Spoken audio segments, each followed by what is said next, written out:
Estamos aqui, Jason Borba, para o Geoeconomia Brasil. Então vamos hoje começar a analisar o fato geopolítico, geoestratégico, geoeconômico mundial inaugural de 2020, tá certo? A morte do general Qassem Soleimani. Então, ela ocorrida no dia 3 de janeiro de 2020 em Bagdá, tá certo? Vamos dizer o histórico do general rapidamente, um breve histórico. Hoje está nas redes mundiais, tá certo? Então não vamos falar nenhuma novidade. Então, nesse breve histórico, ele nasce em 1957, de família pobre, provinciana, né? Na província de Kerman, na aldeia de Kenat el-Malek, condado de Habor. E ele representará para o resto da vida, condado de Habor. Nas montanhas do leste do Irã, inóspitas, quer dizer, montanhas que fazem fronteira com o Afeganistão, tá certo? Em 1979, já com 20 e poucos anos, ele entra no IRGC, o Corpo da Guarda Revolucionária Islâmica. Em 1979 é o ano da Revolução Islâmica. Ayatollah Khomeini, né, consagrado Ayatollah da Revolução Islâmica no Iraque, no Irã, tá certo? Que depois o Shah Reza Pahlavi, tá certo? Em 1980, já no IRGC, o Soleimani comanda tropas na reconquista de territórios, na guerra com o Iraque, uma guerra fratricida, quer dizer, onde não houve limites, tá certo? De armamento, inclusive armamentos banidos como gás, mostarda e tudo mais, quer dizer, uma guerra terrível, e ele vai comandar tropas e recuperar territórios, tá certo, nessa guerra. E isso vai ser já vamos dizer, um início de carreira meteórico para o general Soleimani. Até 1998 ele vai comandar tropas na fronteira caótica Irã-Afeganistão. Já então no período, vamos dizer, de paz, entre aspas, né, na República Islâmica, essa fronteira caótica no Irã-Afeganistão é a fronteira do ópio, tá certo? Então ele vai estar lá, vamos dizer, aprendendo tudo e algo mais da guerra assimétrica, todas as técnicas de guerrilha e etc, né? Em 1998, finalmente, ele assume o comando da Força Quds, tá certo? Traduzindo Quds é Jerusalém, tá certo? É uma tropa de elite, vamos dizer, parte do IRGC, tá certo? Da Guarda Revolucionária Islâmica, quer dizer, uma frente, toda uma força voltada para a guerra de inteligência e atividades militares não convencionais, então sistema de informações e etc., tudo em altíssimo nível. E a marca da Quds é operar nas operações extraterritoriais, tá certo? Então, né, vamos dizer, o teatro de operações é o Oriente Médio como um todo, é o braço, vamos dizer, armado e de informações e de intervenção da Revolução Islâmica, tá certo? Do governo iraniano. Muito bem. Aí já estruturando Quds, tá certo? Ele vai ajudar a estruturar o próprio Hezbollah no Líbano, estrutura as PMU, Unidades de Mobilização Popular, no Iraque, estrutura a coalizão de defesa na Síria, e aqui o destaque é máximo, né? Porque ele viaja a Moscou em 2015, com Assad quase caindo já nos estertores, né, do seu governo, e ele atrai definitivamente a Rússia para a coalizão de defesa do governo central sírio, né, com o presidente Assad. Então essa foi a manobra, vamos dizer, de natureza geopolítica e geoestratégica de máxima importância do general Qassem, tá certo? Em 2002 ele auxilia a ponte entre Hamas, Irã e Hezbollah, tá certo? Hamas, nós sabemos, é xiita, desculpem, é sunita, tá certo? E o Hezbollah e o Irã, xiitas. Então, daí dá para se avaliar a estatura dessa intervenção, tá certo? A dimensão, inclusive envolvendo com profundas raízes inimigas, né? Religiosas, tá certo? Em 2002 ele participa da guerra de resistência no Iraque, intervém, tá certo?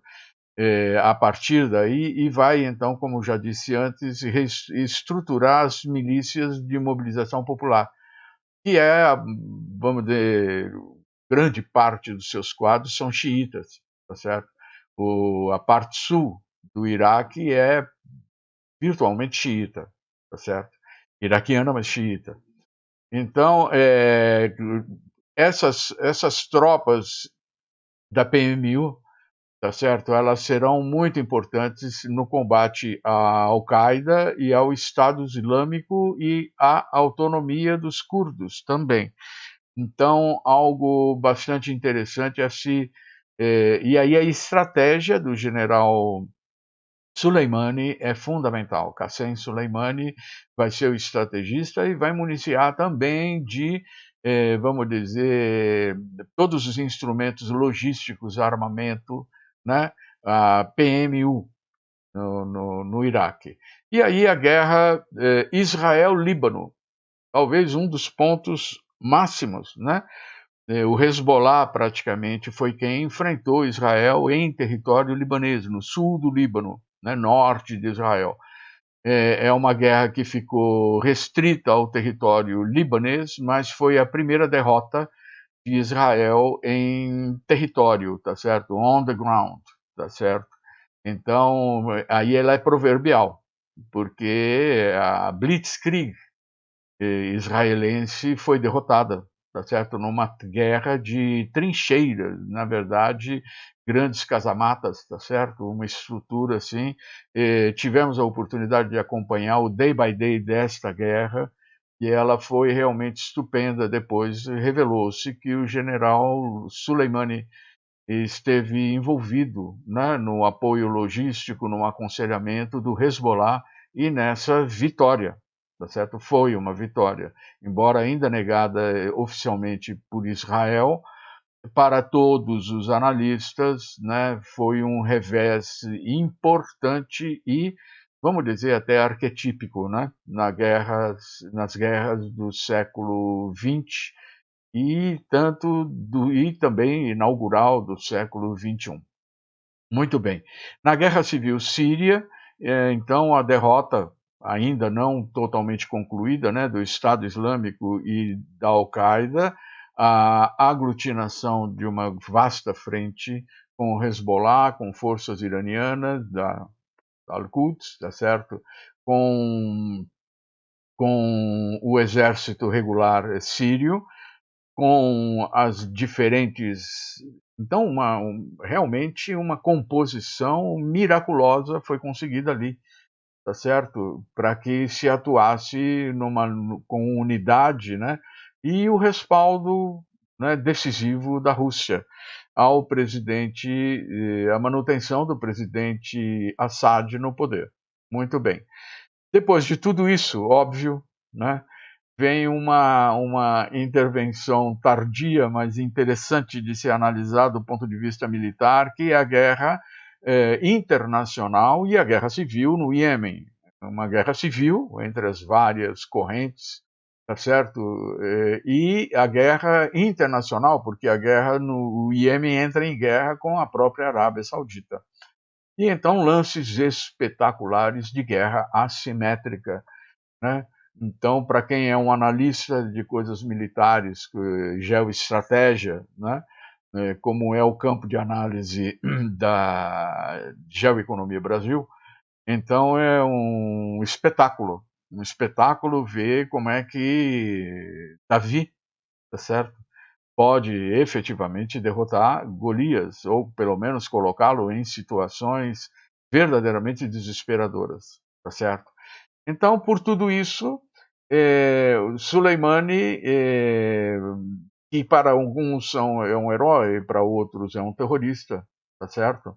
Então, o mundo não tem nenhuma, vamos dizer, nenhuma unanimidade com relação ao Soleimani. É uma figura controversa, né, pela sua atuação.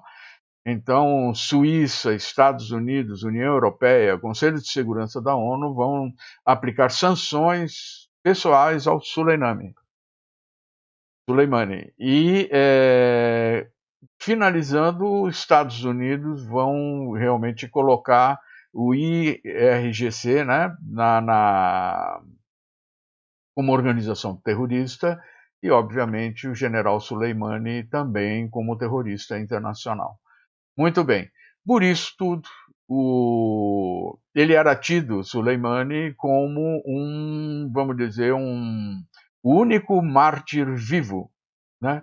Essa é uma expressão do Ayatollah Ali Khamenei, tá certo? Se referindo ao seu enfant terrible, tá certo? Era alguém que a morte seria uma glória, né? Porque ele já tinha a vida como um guerreiro, né?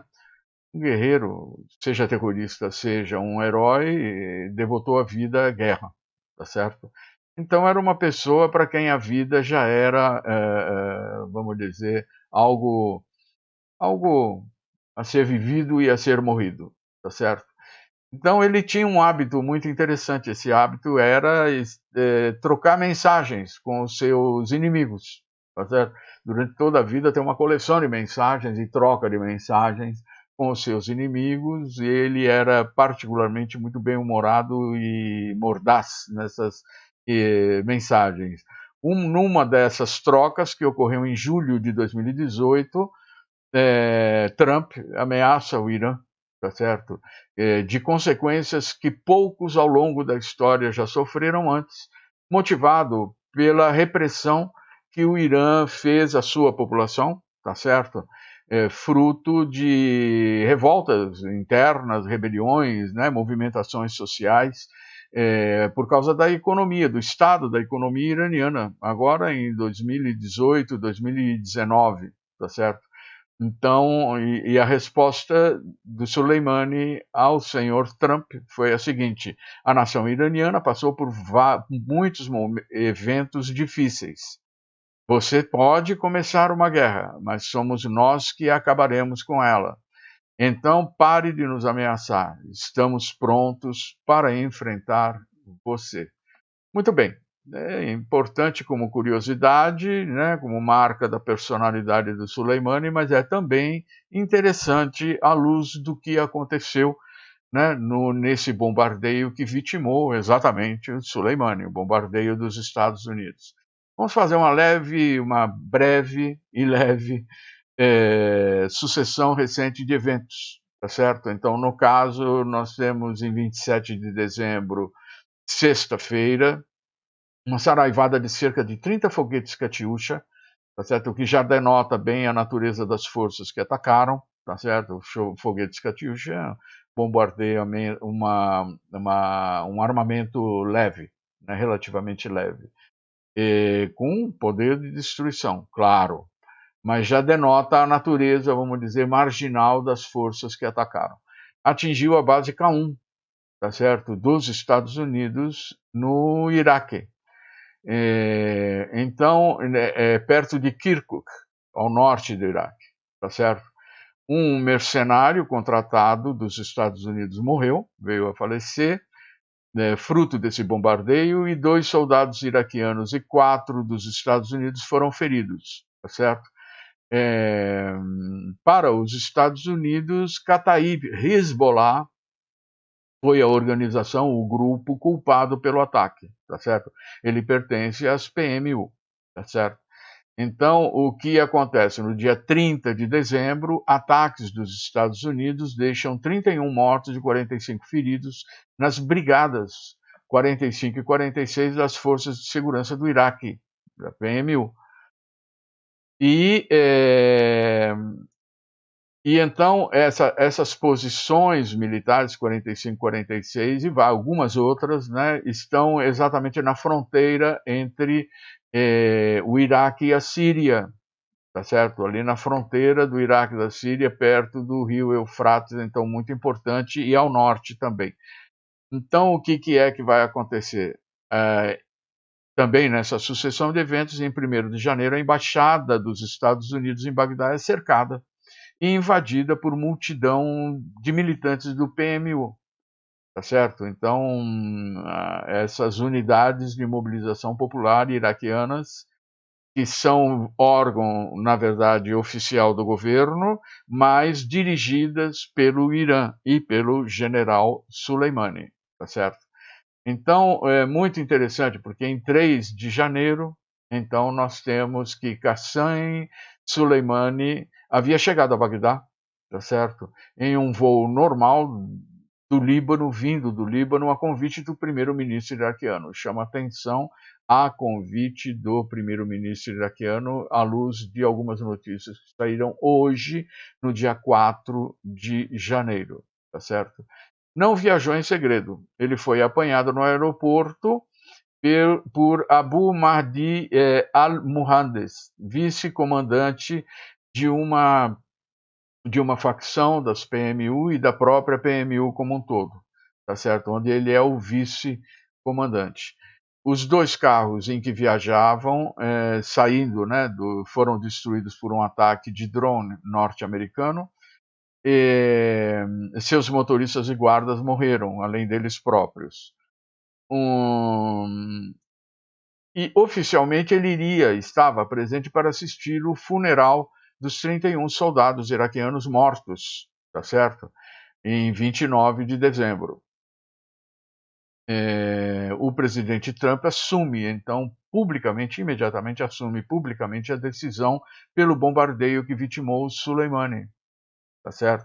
Então, algo que imediatamente o presidente Trump vem a público assumir a decisão. O primeiro-ministro iraquiano, Adil Abdul Mahdi, convoca imediatamente uma reunião emergencial do parlamento iraquiano para pedir a retirada total dos Estados Unidos ao Iraque e da coalizão toda liderada pelos Estados Unidos, né? O que efetivamente acontece, não a retirada, mas a decisão parlamentar, né, em 4 de janeiro, tá certo? Então, em 4 de janeiro, segundo consta, e eu friso segundo consta, tá certo? Porque saiu em vários, vamos dizer, noticiosos, né, alternativos, e nós vamos trazer, mas sob a condição de que vamos procurar ver qual a procedência, né, dessa notícia, se ela vai ser confirmada, se não vai ser confirmada, ou se vão silenciar, e se houver um silêncio oficial a respeito dessa notícia que está correndo no mundo, né, então podemos julgar como uma notícia verídica. Segundo consta, Soleimani estaria em Bagdá para negociar uma distensão, tá certo?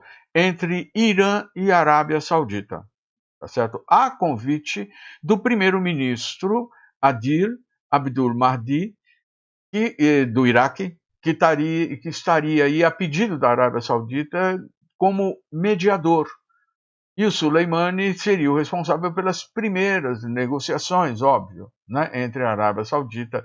Então, essa iniciativa, inclusive segundo as mesmas fontes, né, teria um ok do presidente Trump, que foi consultado por telefone a respeito. Ele estaria dando o ok, porque se trataria então de uma distensão, né, entre 2 que quase chegaram ou podem chegar num futuro próximo a uma situação de guerra no Golfo Pérsico, né, Arábia Saudita e Irã. Então,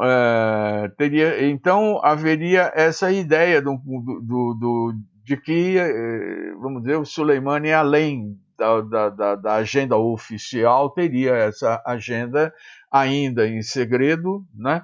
Mas com essa dimensão geopolítica, geoestratégica e geoeconômica. né? Então chamamos a atenção para isso e Geoeconomia Brasil e eu próprio vamos estar trabalhando no acompanhamento da procedência ou não dessa notícia. Se essa versão é confirmada, esses fatos, né? Então aí a situação é realmente muito importante, tá? O que acontece? Nós temos alguns cenários, vamos dizer, iniciais, bem iniciais, porque hoje a cada hora, a cada minuto, estão surgindo dados novos, alguns confirmados, outros não, a respeito desse evento, tá certo? Hoje a população iraniana e iraquiana estão mobilizados em torno da passagem do general Soleimani, tá certo? E a situação é realmente crítica. Do Irã já veio a notícia de que não serão alvos civis os alvos para uma revanche, tá certo? Para uma, vamos dizer, satisfação.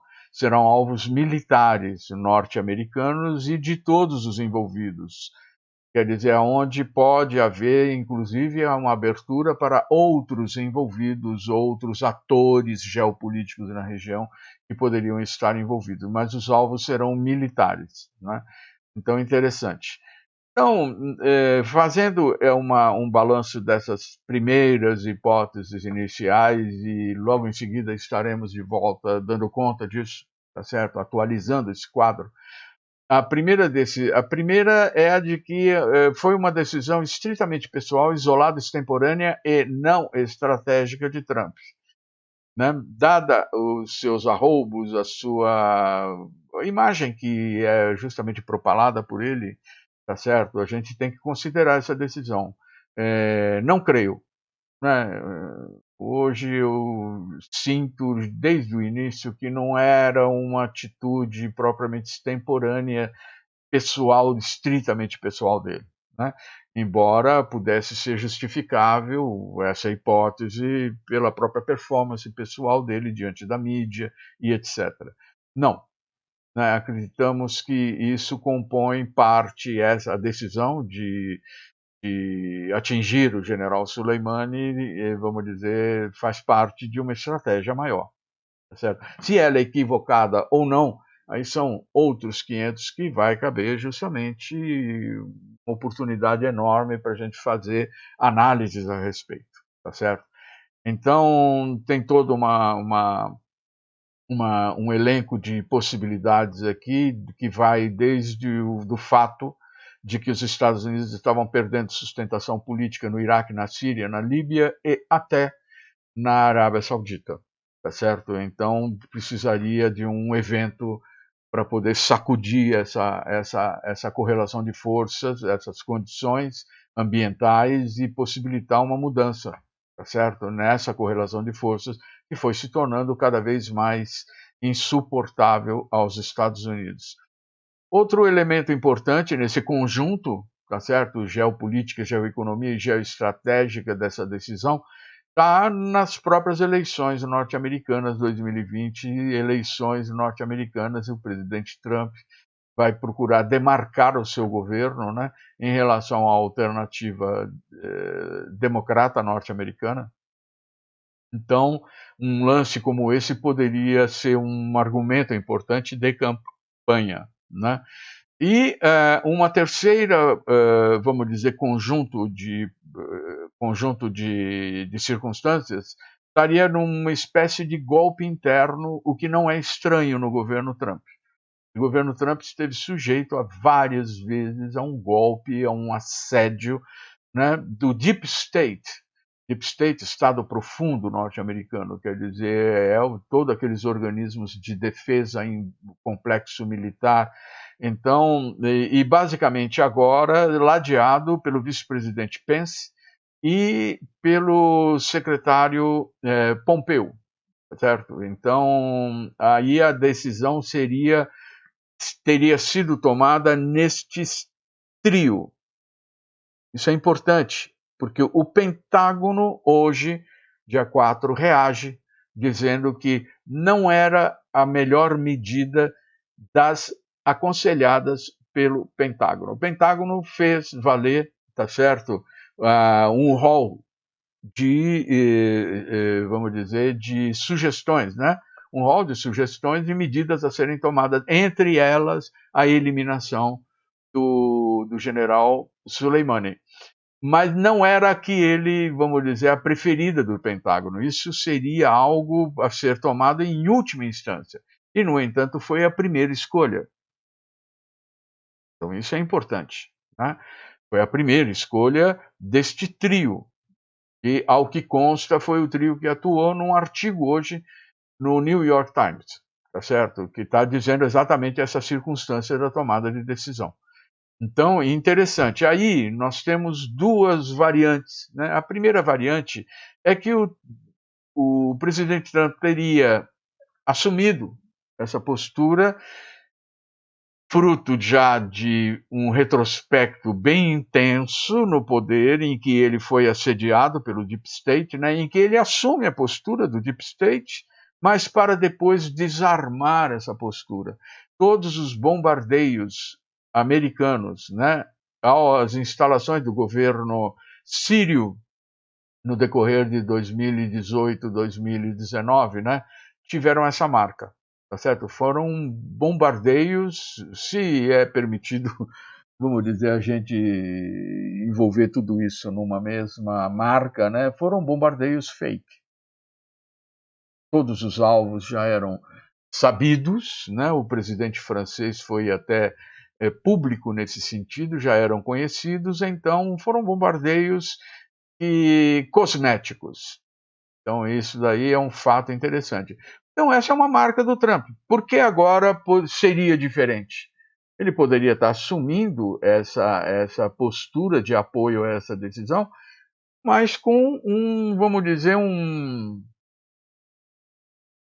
com um intuito. O intuito de depois negociar a revanche iraniana, tá certo? A reação à revanche iraniana que virá, é certo? Em Qom, que é uma localidade sagrada no Irã, pela primeira vez depois da Revolução Iraniana, né, uma bandeira vermelha foi hasteada no seu principal templo. Ela diz que uma morte injustificada aconteceu, tá certo? Morte xiita, e que a vingança será, vamos dizer, perpetrada com o beneplácito sagrado.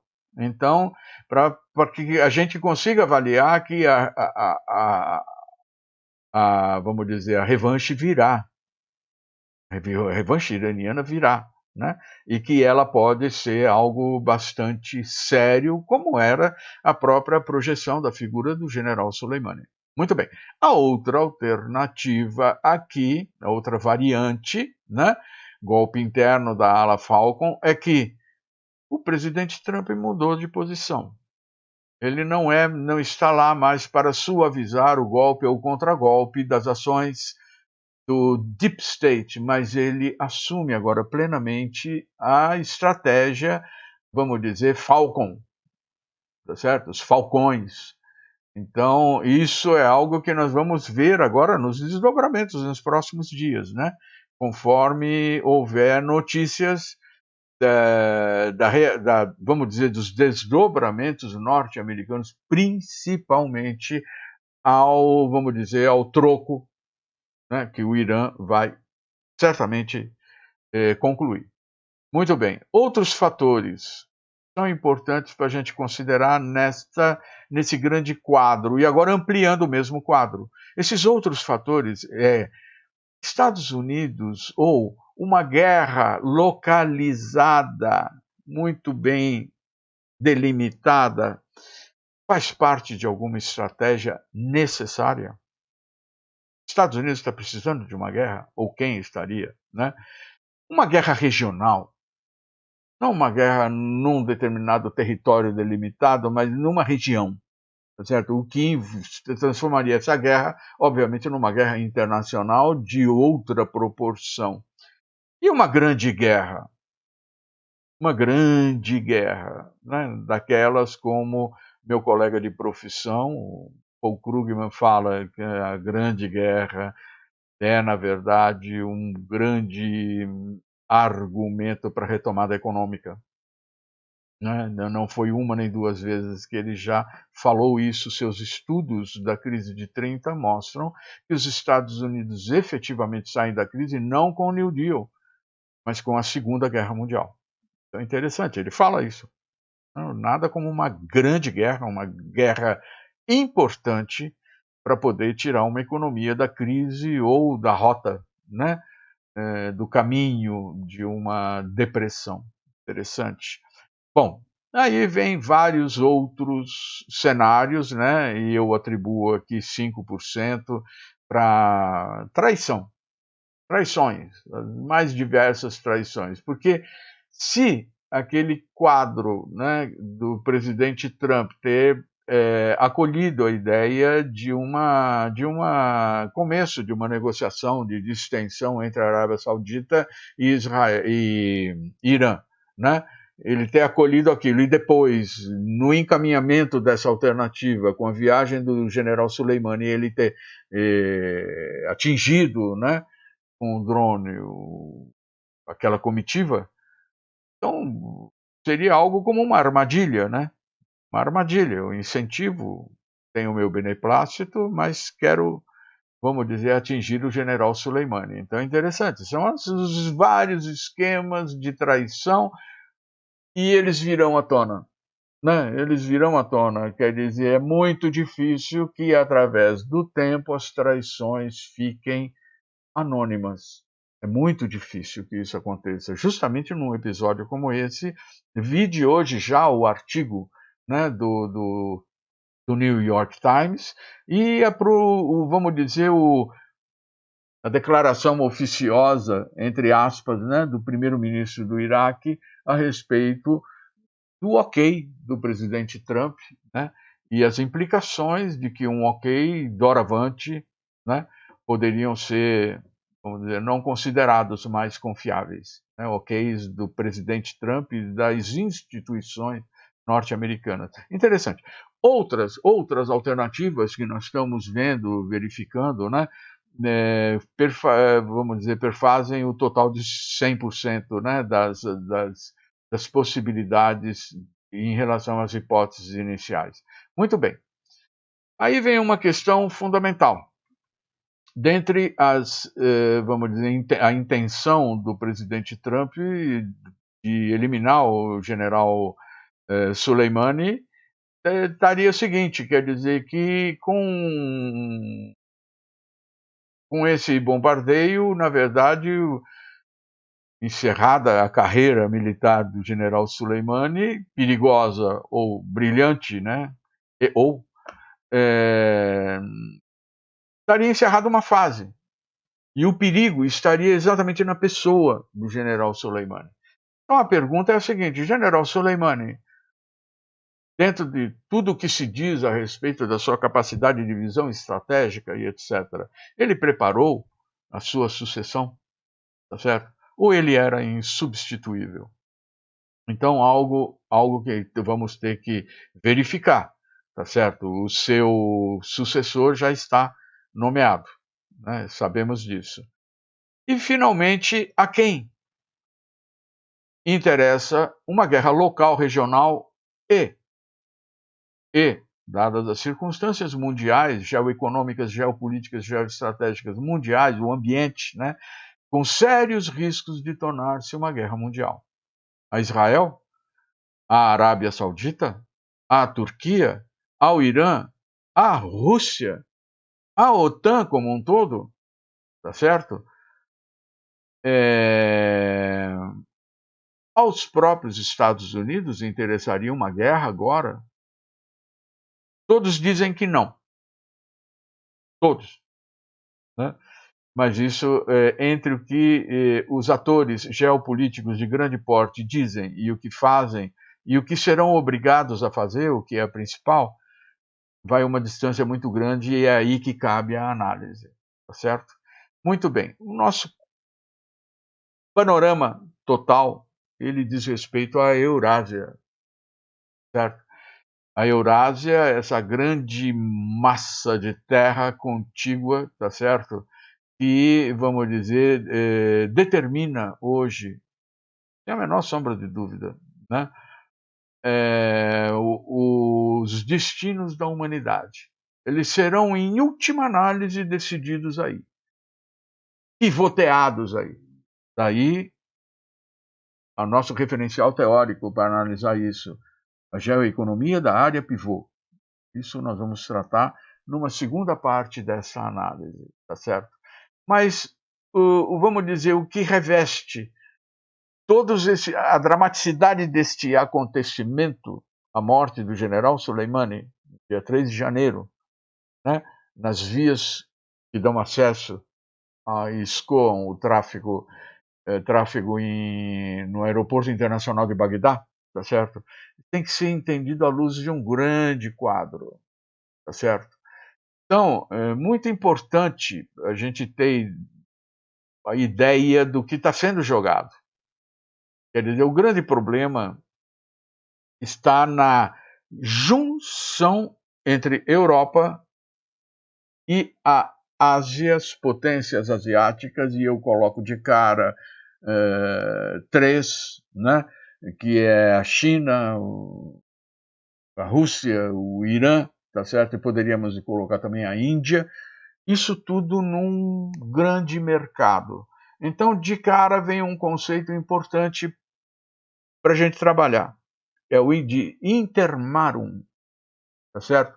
É a junção que liga, vamos dizer, o Atlântico Norte, como diz como mostra o mapa aí, ao Oceano Índico.